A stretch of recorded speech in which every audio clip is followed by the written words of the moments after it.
I think one of the key things for us to focus on this year is the momentum with which we're coming into this year. Last year was an absolutely amazing year. In the 18 years I've been in the business, I just couldn't believe what we saw in the market last year. Multiple offers were not at all uncommon, and we loved every one of them. Probably my biggest frustration, and I think we'll see that again this year, at least at the beginning of the year, was appraisals. How many of you had issues with appraisals this year?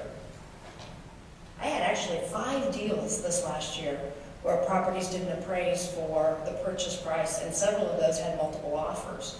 So that was a lot of frustrations. I think that's something we're still going to have to be aware of and be ready for, because that'll be an obstacle.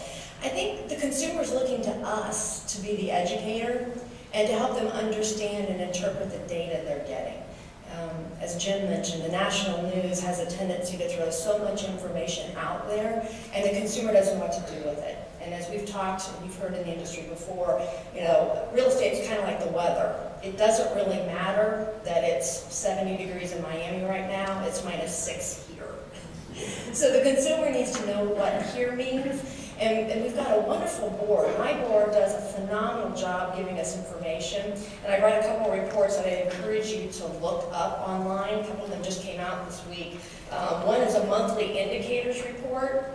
And it's got some phenomenal graphics that reflect what our inventory is like, length of time it takes on the market, all kinds of great data. And these would be wonderful sheets to be a touch point to your database to say, hey, here's what's happening in Indianapolis, and to educate the consumer. So look that one up. Something else MIBOR put out for us is a 2013 profile of home buyers and sellers. This is an amazing report. You need to print it off. It talks about the consumers that are going to be active in the market this year, and we've heard it from the panelists. The first-time buyers is a market we need to be focused on. This last year, it was 31%. Nationally, it's about a 40% part of the market. So be aware of first-time buyers. Read up on the new mortgage requirements and the new mortgage rules. Partner with a lender who will help you understand and interpret the data, because we need to be the experts. Doesn't mean we have to be the one that educates them about every nuance of mortgages, but they're looking to us to help them interpret. And I think that's one of the things that we can do best, is to educate and help them understand what they need to do to move forward. So certainly look up both of those reports. I think the market that we need to look at most favorably is the market we decide to make this next year. Last year was an amazing year. Build on that momentum and decide what part of the market you want to take this next year. And there was a statistic that I thought was just very, very interesting in the MIBOR report that's good news, bad news.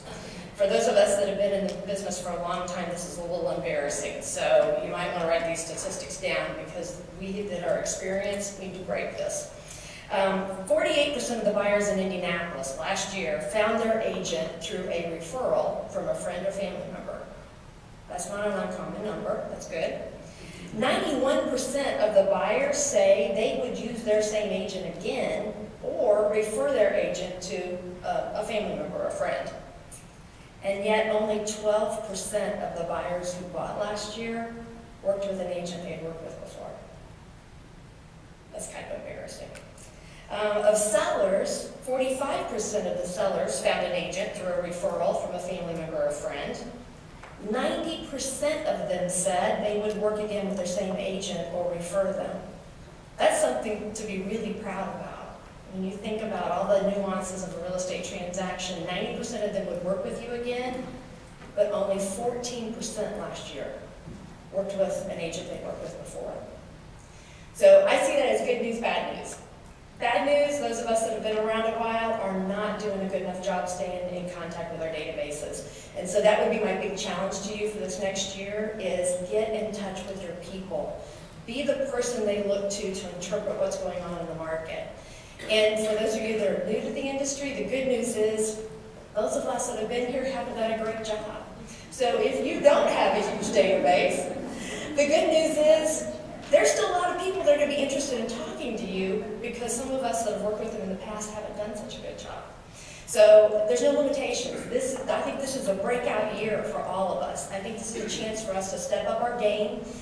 to go out there and be the leaders in the community, in the real estate industry that the consumers need for us to be, and to be able to benefit, dramatically from the market.